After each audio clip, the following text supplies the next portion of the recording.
Nathan thought he'd buried his secret forever in the mountains of Yosemite. For 16 years, he lived as the survivor, the grieving friend who lost his best buddy to a tragic accident.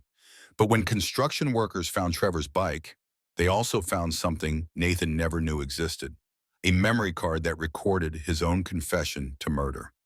This is the story of how a weekend mountain biking trip became a perfectly orchestrated murder, and how modern technology would eventually expose a betrayal so calculated it defied belief. But what makes this case truly terrifying isn't just the cold-blooded nature of the crime. It's how perfectly Nathan Pierce fooled everyone for over a decade and a half, playing the role of the grieving best friend while hiding the fact that he was actually a calculated killer. September 15th, 2003, 5:30 a.m.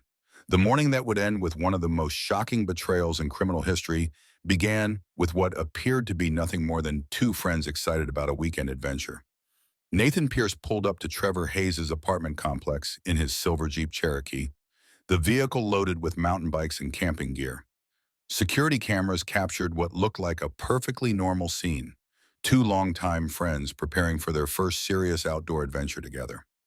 Trevor emerged from his building carrying a large backpack and his brand new digital camera, a top-of-the-line model he'd purchased specifically for this trip. He was animated, talking enthusiastically about the adventure ahead, completely unaware that his best friend had spent months planning his murder. "This is going to be incredible, man," Trevor said as he loaded his gear into the Jeep. "I can't believe we're finally doing this." Nathan smiled and nodded, playing his role perfectly. But what the security cameras couldn't capture was the cold calculation behind that smile. For the past 4 months, Nathan had been researching remote areas of Yosemite National Park, studying topographical maps, weather patterns, and search and rescue response times. He'd identified the perfect location for what he intended to be the perfect murder. The drive to Yosemite would take approximately 3 hours, giving Nathan plenty of time to ensure Trevor suspected nothing while mentally rehearsing every detail of the crime he was about to commit. But to understand why Nathan Pierce would want to kill his best friend, we need to understand the secret that had been poisoning their friendship for over 2 years. Nathan Pierce wasn't just a struggling computer programmer earning $35,000 a year. For the past 2.5 years, he'd been working as a courier for one of the most sophisticated corporate espionage operations on the West Coast. Marcus Webb, a former UC Berkeley student, had recruited Nathan into a criminal network that specialized in stealing and selling high-value corporate secrets. The operation was incredibly lucrative. Nathan had earned over $400,000 in illegal income since 2001, money he'd used to upgrade his lifestyle in ways that were becoming impossible to hide from his observant roommate. Trevor Hayes worked in corporate sales for a major networking hardware company. He understood exactly how much money programmers made, and Nathan's sudden financial improvements didn't add up. The expensive Rolex watch Nathan now wore cost more than Nathan's legitimate annual salary. The upgraded apartment Nathan had suggested they lease was in a building far beyond what their combined legitimate incomes could afford. More troubling were the phone calls Nathan received at odd hours, the mysterious packages that arrived at their apartment, and Nathan's sudden secretiveness about his work schedule and travel plans. Trevor's sales training had taught him to read people, and every instinct told him his best friend was hiding something significant. For the past 6 months, Trevor had been dropping increasingly direct hints about corporate security, industrial espionage, and the severe legal consequences for people caught stealing trade secrets. He'd mentioned news stories about employees arrested for corporate theft, discussed the FBI's increasing focus on white-collar crime, and even shared articles about the long prison sentences handed down to corporate spies. Nathan initially thought Trevor was just making conversation, but gradually realized his friend was sending him a message. Trevor suspected something, and he was giving Nathan opportunities to confess before taking more direct action. The final warning had come just 3 weeks earlier when Trevor mentioned that his company had recently fired an employee for selling customer information to competitors. They didn't just fire him, Trevor had said over dinner, looking directly at Nathan. They pressed federal charges. He's looking at 5 years in prison and complete financial ruin. His wife filed for divorce, his kids won't speak to him, and he'll never work in tech again. Trevor had then delivered what Nathan recognized as a direct message. Sometimes people think they can get away with cutting corners for quick money, but it always catches up with them eventually. The smart play is to stop before you get caught and destroy your entire life. Nathan understood that Trevor was talking about him. That's when Nathan began planning what he told himself would be a tragic hiking accident. Nathan had been researching remote wilderness areas for months, looking for locations that would provide perfect cover for staging a fatal accident. He studied topographical maps with the obsession of a military strategist, analyzed weather patterns and seasonal visitor statistics, researched search and rescue response times, and carefully mapped cell phone coverage areas.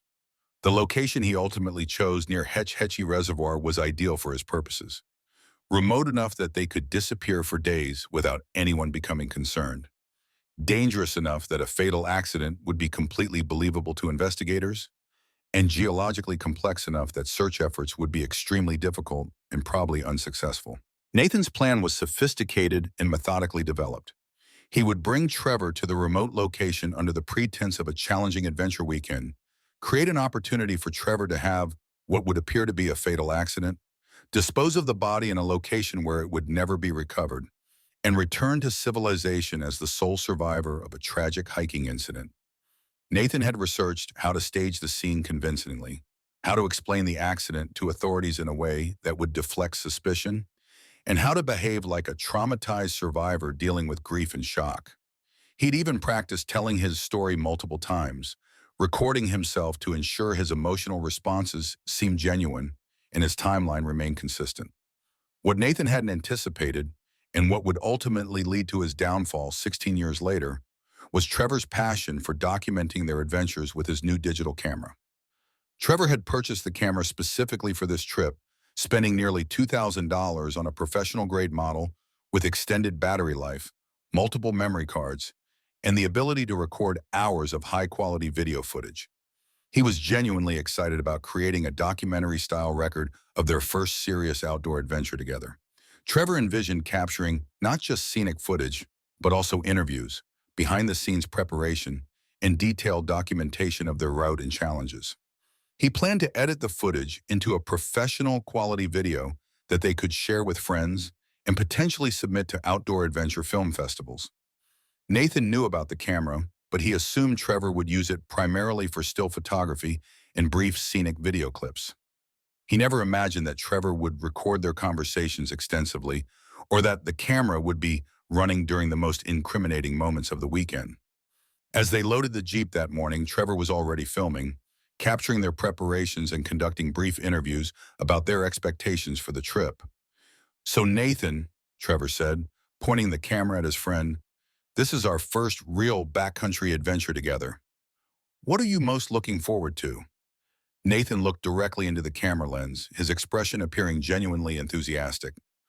"I'm really looking forward to pushing our limits and testing everything we think we know about ourselves and each other. This is going to be a weekend that changes us both." Those words would take on a chilling significance when investigators eventually analyzed the footage 16 years later.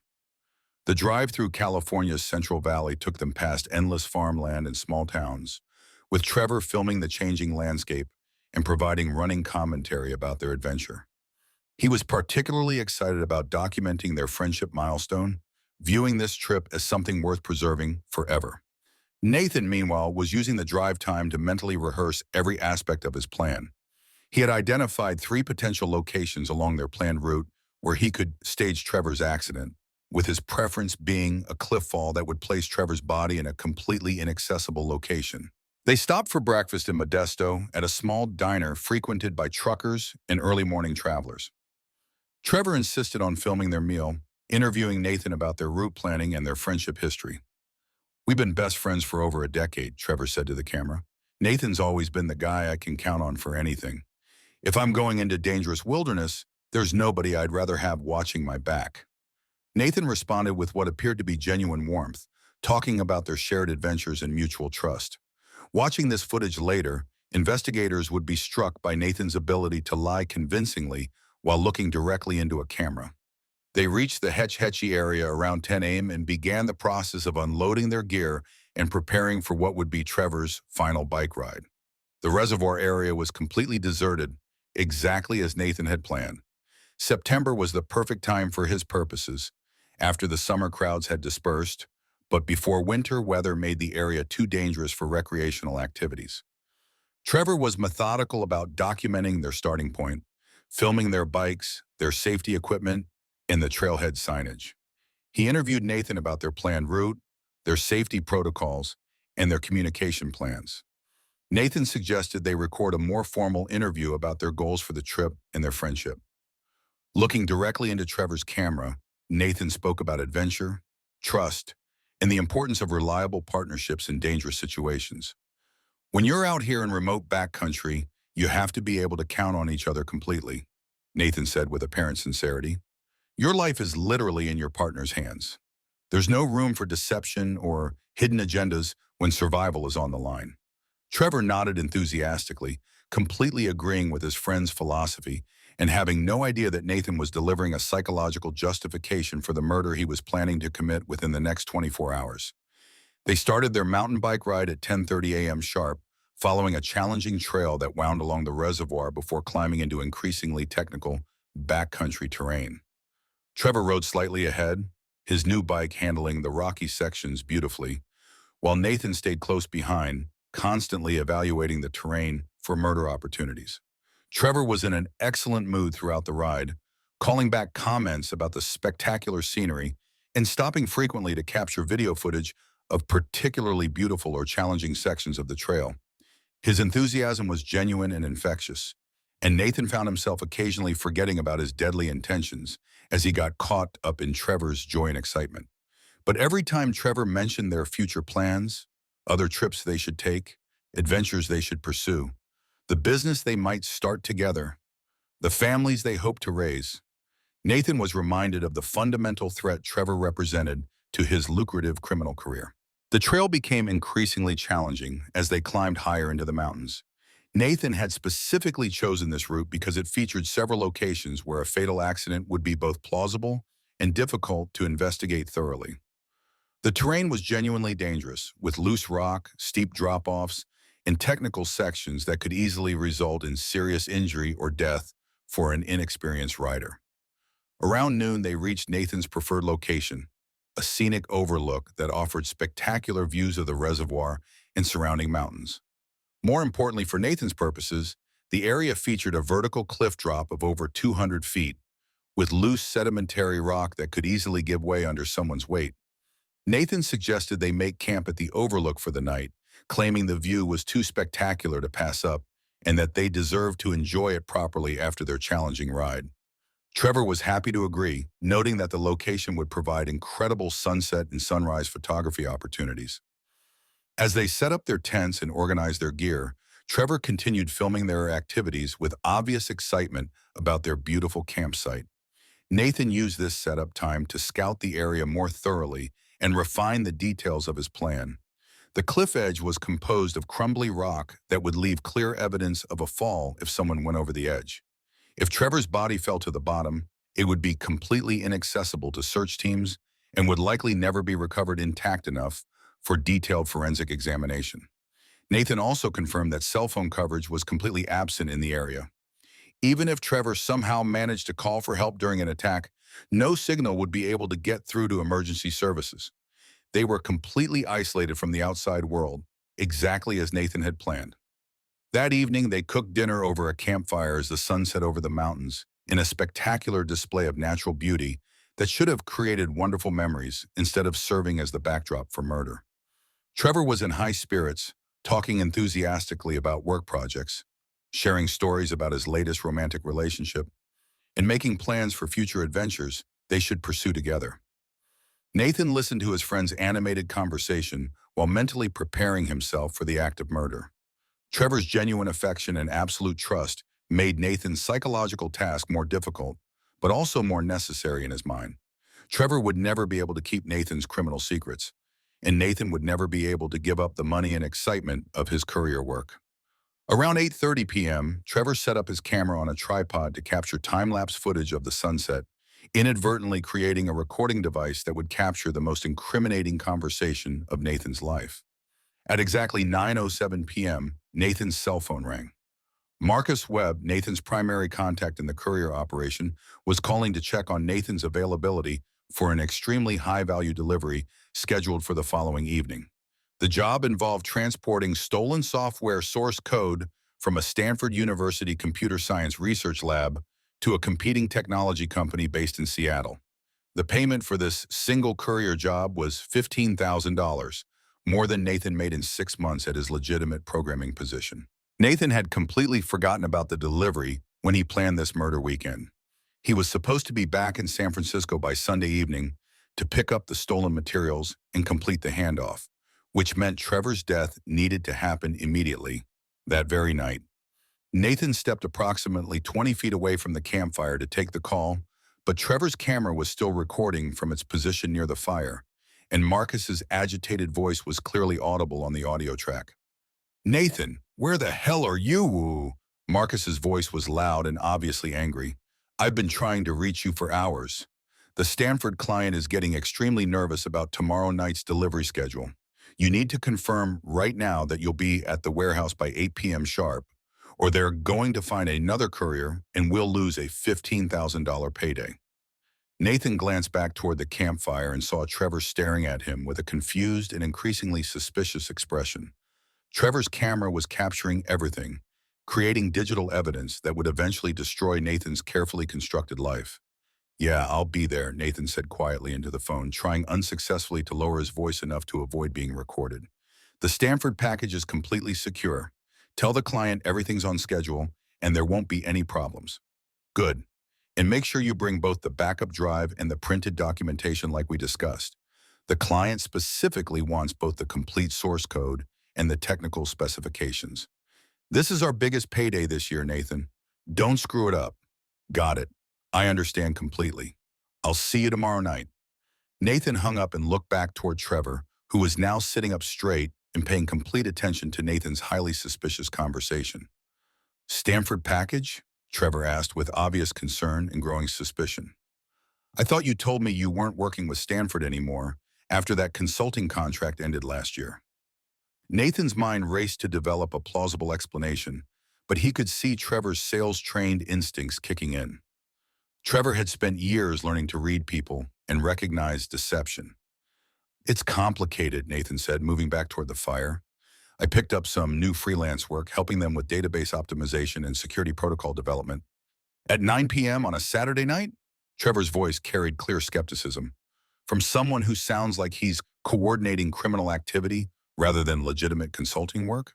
Trevor had always been perceptive about people and their motivations, and his corporate sales experience had taught him to recognize when clients were lying to him. Nathan could see the suspicion growing in his friend's eyes with each passing second. "Who's Marcus?" Trevor continued with increasing intensity. "In all the years we've been friends, you've never once mentioned anyone named Marcus. And what kind of legitimate database work involves talking about packages and backup drives and warehouse meetings? That sounds exactly like industrial espionage, Nathan." Nathan realized with growing panic that Trevor's camera had recorded the entire phone conversation in high-quality audio, and Trevor was now asking direct questions that Nathan couldn't answer honestly without admitting to serious criminal activity. "Trevor, I need you to understand something," Nathan said, moving closer to his friend with what he hoped appeared to be openness rather than menace. "There are things about my work situation that I haven't been completely honest with you about." Trevor instinctively held his camera tighter, the device still recording their conversation. "What kind of things, Nathan? And why haven't you been honest with me? We're supposed to be best friends who tell each other everything." "I've been doing some specialized consulting work well, it's not exactly traditional corporate consulting, but it's not dangerous or harmful, just facilitating information transfer between companies that need to avoid duplicating research efforts. The money is incredible, and it's allowing me to finally build a real future instead of struggling forever."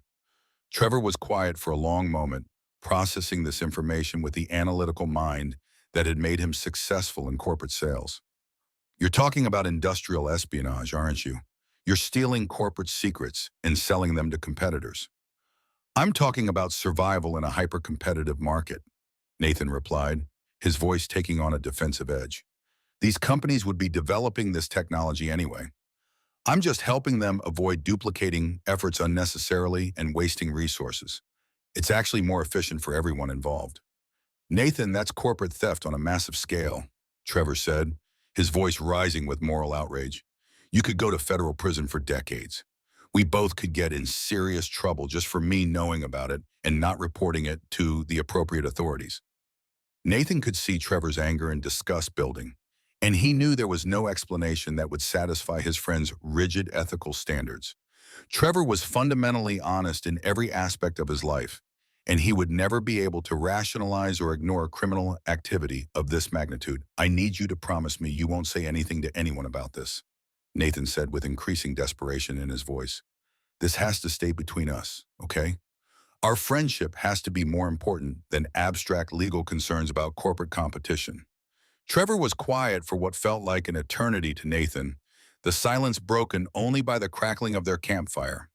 The camera kept recording, capturing every word of Nathan's attempt to secure his friend's silence through emotional manipulation. I can't promise that, Nathan, Trevor said finally with obvious pain in his voice. What you're describing sounds like serious criminal activity that could destroy companies and ruin people's lives. Legitimate research could be stolen and sold to foreign competitors. People could lose their jobs. Companies could go out of business because their competitive advantages were stolen. Trevor, please, Nathan said, his voice taking on a pleading tone. You're my best friend. I need you to trust me on this. The money I'm making is allowing me to build a real future instead of struggling as a junior programmer forever. I can't go back to being poor and irrelevant. I can't be part of this, Trevor said with finality, his voice carrying both sadness and determination. I'm sorry, but I can't know about this criminal activity and pretend it's okay. You need to stop immediately and turn yourself in, or I'm going to have to report what I've heard to the appropriate authorities. Nathan felt something cold and final settle in his stomach like a physical weight. His best friend, the person he trusted most in the world, was threatening to destroy everything Nathan had built through years of careful criminal activity. You would really turn me in? Nathan asked, his voice barely above a whisper. I would try to convince you to turn yourself in first and cooperate with authorities, Trevor replied with genuine sadness. But if you won't stop this criminal activity voluntarily, then yes, I would have to report it. I'm sorry, Nathan, but this is bigger than our friendship. This is about doing what's right. Nathan stared into the campfire for several minutes, his mind working through his options with the cold calculation that had made him successful in the courier business. Trevor was never going to stay quiet about this discovery. Even if he promised to keep the secret tonight, Nathan knew his friend well enough to know that Trevor's conscience would eventually force him to act. Trevor's moral compass was too strong, his sense of right and wrong too inflexible. He would either insist that Nathan stop immediately and turn himself in to authorities, or he would feel obligated to report the criminal activity regardless of their friendship. Either way, Nathan's lucrative courier operation would be completely destroyed, and Nathan himself would likely face federal criminal charges that could result in decades in prison. Okay, Nathan said finally, forcing himself to sound defeated and grateful. You're absolutely right. I'll stop. I'll call Marcus first thing tomorrow morning and tell him I'm out of the business permanently. Trevor visibly relaxed, his posture softening as he smiled with obvious relief.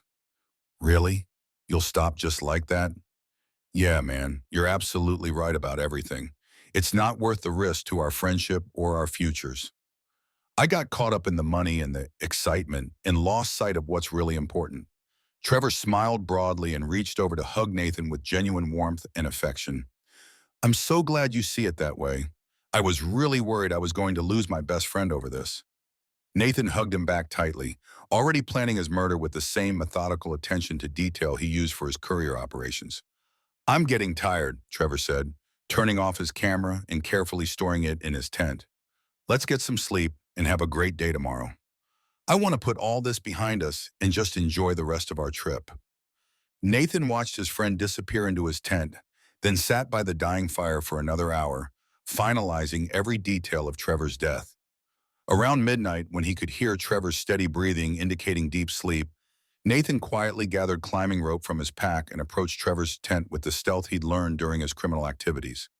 His plan was to drag Trevor from his sleeping bag, strangle him quickly to minimize suffering, and then stage the scene to look like Trevor had gotten up during the night to relieve himself and had tragically fallen from the cliff in the darkness. But when Nathan carefully unzipped Trevor's tent, his friend was wide awake and alert. "Nathan, what's wrong? Is everything okay?" Nathan froze completely, caught off guard and exposed. He'd been listening to Trevor's breathing pattern for over an hour and was absolutely certain his friend was deep asleep. But Trevor was sitting up in his sleeping bag, fully conscious and immediately suspicious of Nathan's presence. "I couldn't sleep," Nathan said lamely, his mind scrambling for a believable explanation. "I wanted to talk more about everything we discussed earlier." Trevor's eyes immediately focused on the climbing rope in Nathan's hands. "Why do you have rope, Nathan?" Nathan realized with growing panic that his carefully planned murder had completely fallen apart. Trevor was awake, suspicious, and asking direct questions about Nathan's obviously threatening behavior. There was no innocent explanation for being caught sneaking into someone's tent with rope at midnight. "Trevor, I need to be completely honest with you about something else," Nathan said, his voice taking on a harder, more menacing edge. "I lied when I said I would stop the courier work. I can't stop. There's way too much money involved, and I'm in far too deep with some very dangerous people." "So what exactly are you saying, Nathan?" "I'm saying I can't let you report this criminal activity to anyone. If you expose my operation, Marcus's people will come after both of us. These aren't just white-collar criminals, Trevor. They're connected to organized crime networks that don't hesitate to eliminate threats permanently." "That's not true," Trevor said, but Nathan could hear the fear beginning to creep into his voice. "You're lying to justify what you're planning to do to me." Nathan sat down outside Trevor's tent, still holding the rope with obvious menace. "Maybe I am lying about the danger to you, but I'm not lying about what I have to do to protect myself and my operation. Your life is already completely destroyed, Nathan. You just haven't admitted it to yourself yet.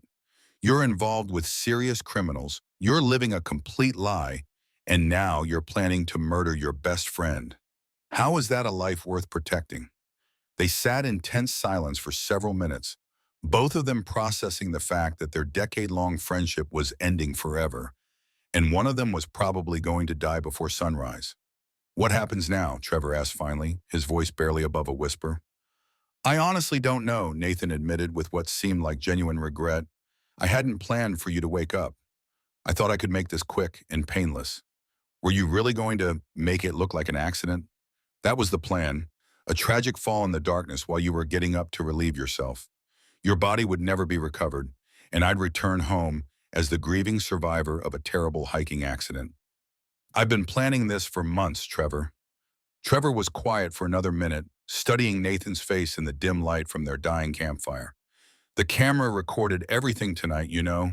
Our entire conversation about the courier work, your phone call with Marcus, your lies about stopping the criminal operation.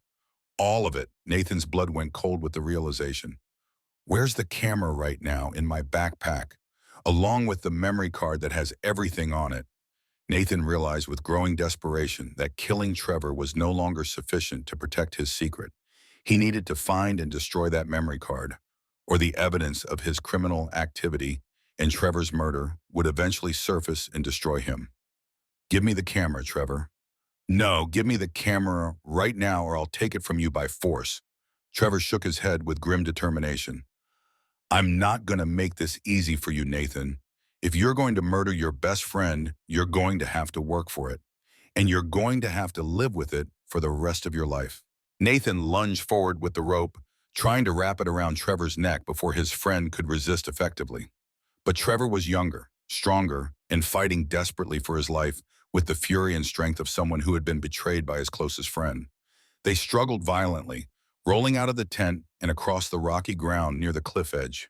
Trevor fought with everything he had, clawing at Nathan's face and trying to break free from his grip, while screaming for help that would never come. Trevor managed to break free from Nathan's initial attack and started running toward the trail, hoping to reach his mountain bike and escape into the darkness. But Nathan tackled him just 20 feet from the cliff's edge, and they resumed their deadly struggle on the loose, dangerous rock. "Why are you making this so difficult?" Nathan gasped as they wrestled violently on the ground. "It could have been quick and painless if you just stayed asleep." "Because you're supposed to be my friend," Trevor shouted back with anguish and betrayal. "We've shared everything for over 10 years. How can you throw all of that away for money? The struggle continued for several more minutes, with both men becoming increasingly exhausted. Nathan finally managed to get the climbing rope around Trevor's neck and pulled tight with the strength born of desperation and determination. Trevor fought desperately, clawing at the rope and trying to break Nathan's grip, but he was starting to lose consciousness from the pressure on his windpipe. "I'm sorry," Nathan whispered as Trevor's struggles grew progressively weaker. "I really am sorry it came to this, but I can't let you destroy my life and everything I've worked for." Trevor's body went completely limp, and Nathan held the pressure for several more minutes to ensure his friend was dead. Nathan sat next to Trevor's corpse for nearly an hour, trying to process the magnitude of what he'd just done. The man who had been his closest friend for over a decade, who had shared his dreams and supported his ambitions, who had trusted him completely, was dead by Nathan's hands. But Nathan's survival instincts and criminal training quickly overcame his emotional shock. He needed to stage the scene to look like a tragic accident, find and destroy the incriminating memory card, and develop a completely believable story about Trevor's death. Nathan dragged Trevor's body to the cliff edge and pushed it over, listening to it crash against the rocks far below in the darkness. The sound was sickening, but Nathan forced himself to continue with his plan. He then gathered all of Trevor's gear and threw it over the cliff as well, making it appear that Trevor had fallen while trying to retrieve something that had gone over the edge. Nathan spent the next 2 hours methodically searching for Trevor's camera and the crucial memory card. He found them in Trevor's backpack, along with spare batteries and several additional memory cards for extended filming. Nathan was about to destroy the camera immediately when he realized he should probably review the footage first to understand exactly what evidence existed of his criminal activities and Trevor's murder. What he saw on the camera's small LCD screen horrified him beyond anything he had imagined. The memory card contained not just their conversation about Nathan's courier work, but also Marcus's highly incriminating phone call, Nathan's lies about stopping his criminal activities, and Nathan's explicit threats about dangerous people coming after them both. Most damaging of all, the camera had recorded the audio of their final deadly struggle, including Nathan's confession that he couldn't let Trevor destroy his life, and his apology as he strangled his best friend to death. Nathan was about to smash the camera and memory card with a rock when he heard voices echoing in the distance. Other hikers were approaching their campsite. Nathan quickly shoved the camera and memory card into his own backpack, scattered dirt on their campfire to extinguish it completely, and started running toward the trail as fast as he could move in the darkness. He needed to be far away from the murder scene before anyone discovered signs of the struggle or started asking questions about Trevor's whereabouts. Nathan reached the trailhead just as the sun was rising over the mountains, loaded his mountain bike into his Jeep Cherokee, and drove straight back to San Francisco without stopping. His plan was to destroy the camera and memory card immediately upon reaching his apartment, then wait a day or two before reporting Trevor as missing to give himself time to develop a completely convincing story. But when Nathan arrived at his apartment building, Marcus Webb was waiting for him in the parking garage. "Where the hell have you been?" Marcus demanded angrily, his voice echoing off the concrete walls. "You missed 2 scheduled check-ins. Your phone has been going straight to voicemail for hours, and the Stanford delivery is tonight. The client is getting extremely nervous about delays and talking about finding alternative couriers." Nathan had completely forgotten about his courier obligations in the chaos and emotional trauma of murdering Trevor. The Stanford job was supposed to be completed that evening, and Nathan's absence had created serious problems with the entire operation. "I was camping in a complete dead zone," Nathan explained, forcing his voice to sound normal. "No cell coverage anywhere for the entire weekend. I told you I'd be back in time for the delivery.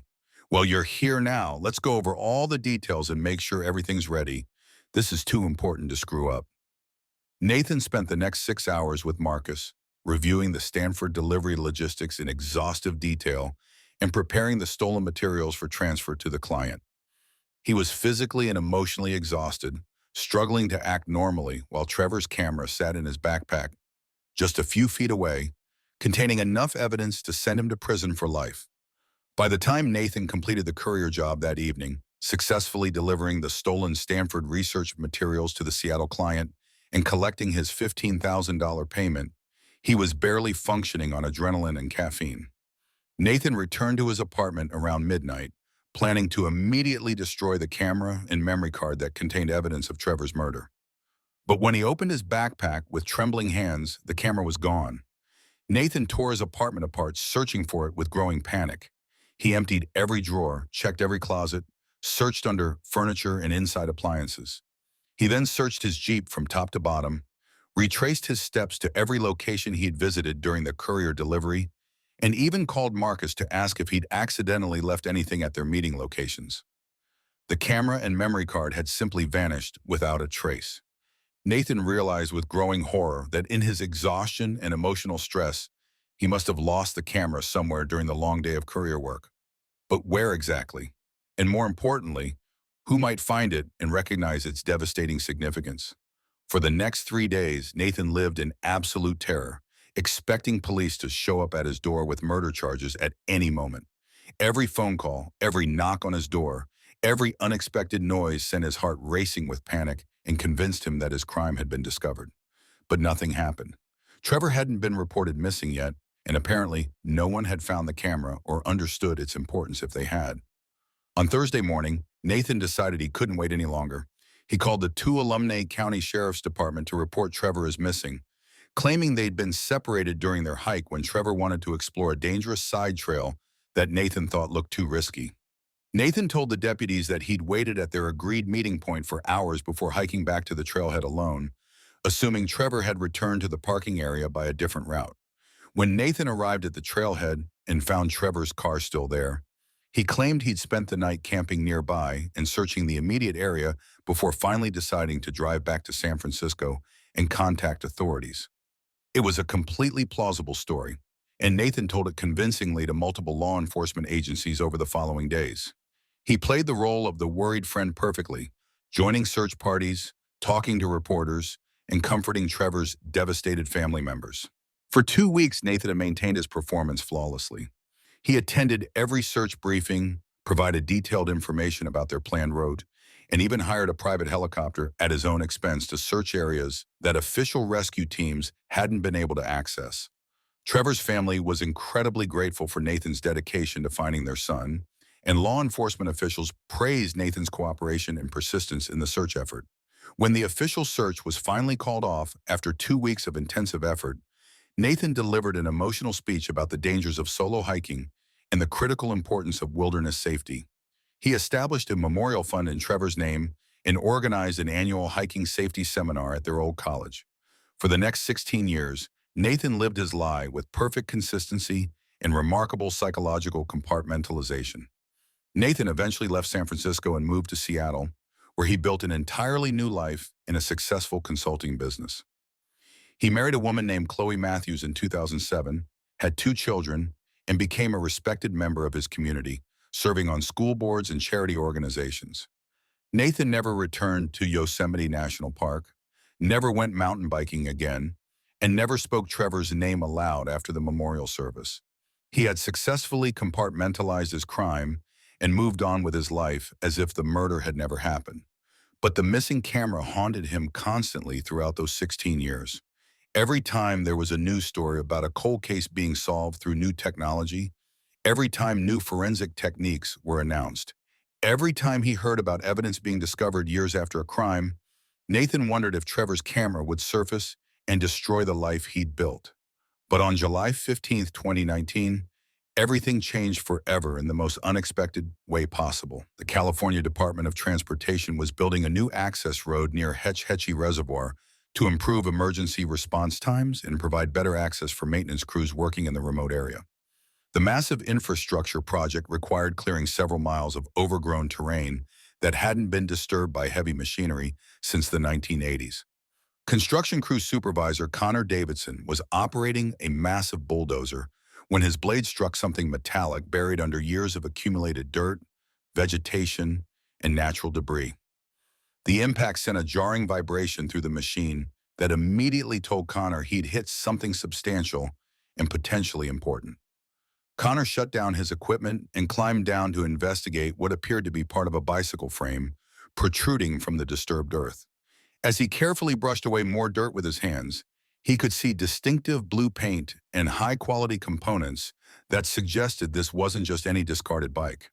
What Connor had discovered was Trevor's Trek mountain bike, buried under 16 years of natural debris, but still largely intact due to the dry climate and stable soil conditions. The bike's distinctive frame design, serial number, and remaining equipment immediately identified it as belonging to a missing person from 2003. Connor immediately called his supervisor, who contacted the Park Service, who immediately called the FBI. Within hours, the remote construction site had been transformed into a major crime scene, as federal investigators realized they'd potentially found evidence related to a cold case that had baffled authorities for over a decade and a half.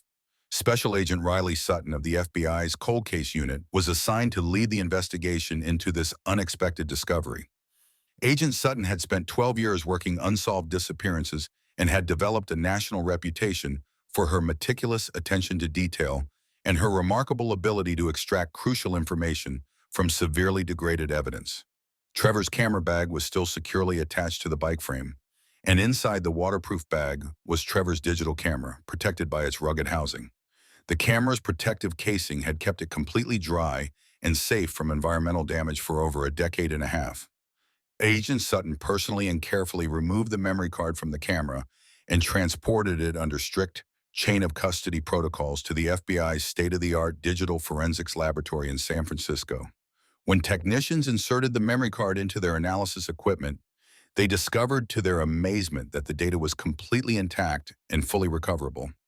Agent Sutton sat down in a secure viewing room to review what she expected would be routine 16-year-old vacation footage that might provide some clues about Trevor's disappearance. Instead, she found herself watching the most comprehensive documentation of a premeditated murder that the FBI had ever recovered.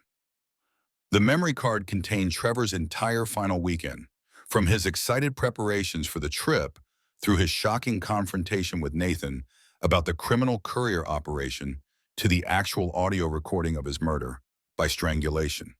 Agent Sutton immediately launched a comprehensive federal investigation to locate Nathan Pierce and bring him to justice for Trevor's murder.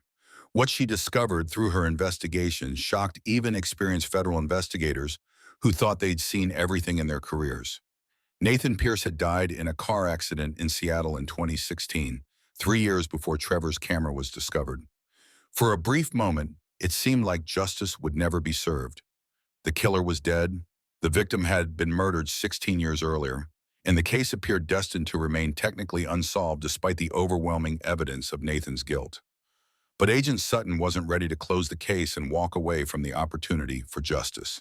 She began a comprehensive and methodical investigation into Nathan's courier operation, using the detailed information captured on Trevor's camera to identify Marcus Webb and trace the broader criminal network he'd been operating for decades.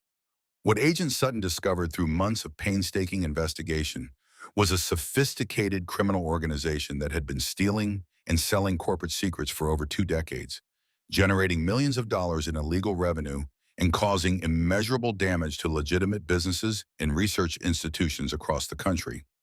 Marcus Webb was still active in 2019, still operating the same criminal network that had ultimately led to Trevor Hayes' murder.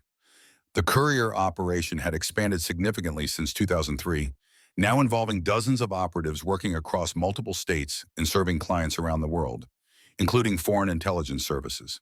The scope of the criminal enterprise was staggering.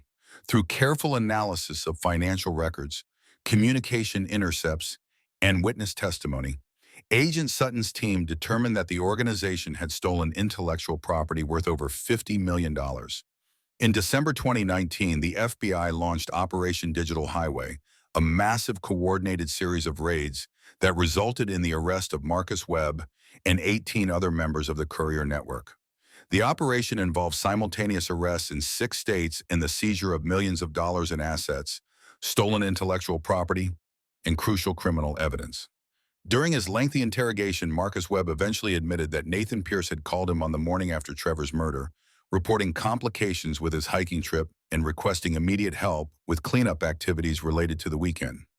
Marcus also revealed that Nathan had contacted him in an absolute panic several days later, claiming he'd lost something critically important that could expose their entire operation to law enforcement.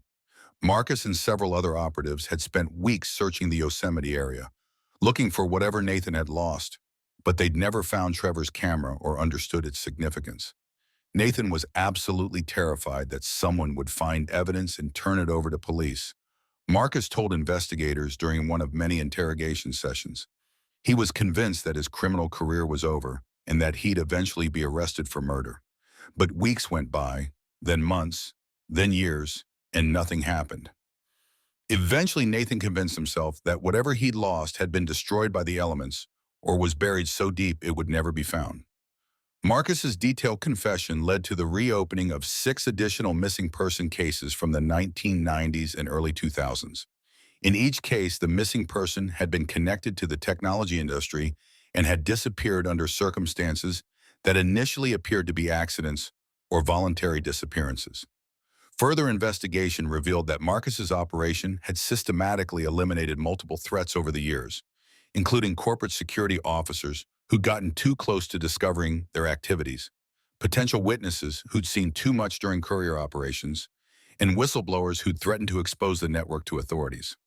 The investigation also revealed the true scope of Nathan's involvement in the criminal enterprise.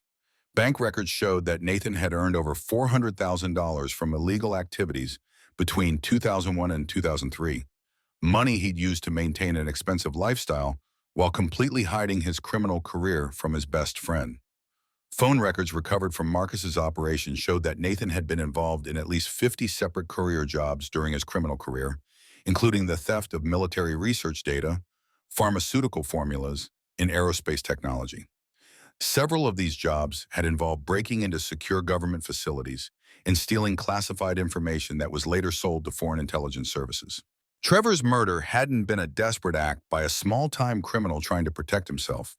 It had been a cold, calculated business decision by someone who was already deeply involved with organized crime and international espionage. Trevor's camera footage had not only solved his own murder after 16 years, but had exposed a decades-long criminal conspiracy that had claimed multiple victims and destroyed countless lives through corporate theft, industrial espionage, and systematic violence. During Marcus Webb's trial in 2020, federal prosecutors used Trevor's video footage as the centerpiece of their case against the entire criminal organization. The jury watched in stunned silence as Trevor's camera captured his own murder, Nathan's detailed confession to criminal activity, and the cold-blooded calculation behind a friendship betrayal that defied human comprehension.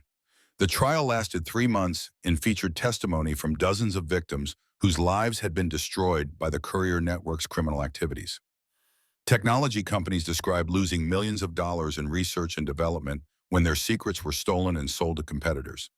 Individual employees testified about losing their jobs and careers when their companies were forced out of business by unfair competition. Marcus Webb was ultimately sentenced to life in prison without the possibility of parole on charges including racketeering, conspiracy, money laundering, multiple counts of accessory to murder, and organizing a continuing criminal enterprise. During his sentencing hearing, he made a statement that chilled everyone in the courtroom. Nathan Pierce wasn't the only courier who eliminated problems for our organization, Marcus said without emotion, showing no remorse for the lives he'd destroyed. When someone threatened to expose our operation, we took care of the situation permanently.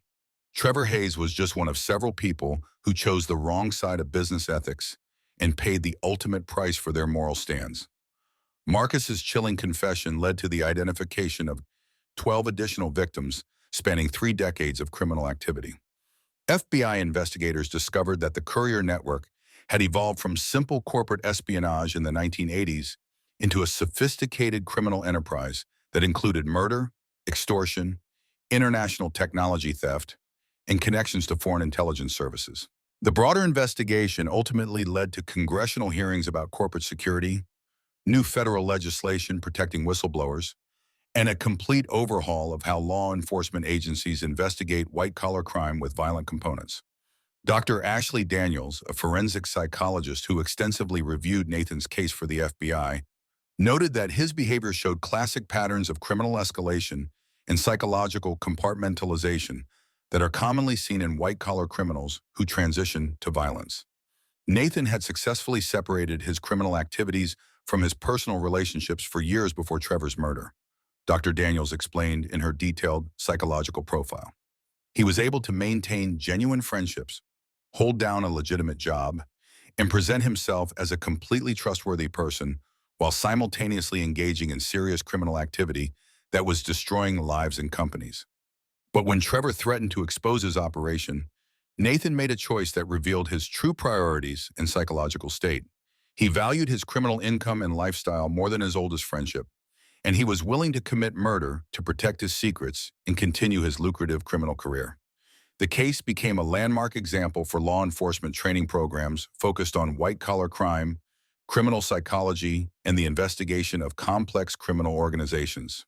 Trevor's camera footage is now used extensively to teach investigators how to recognize the warning signs of criminal escalation and how seemingly ordinary, trustworthy people can become capable of extreme violence when their criminal activities are threatened.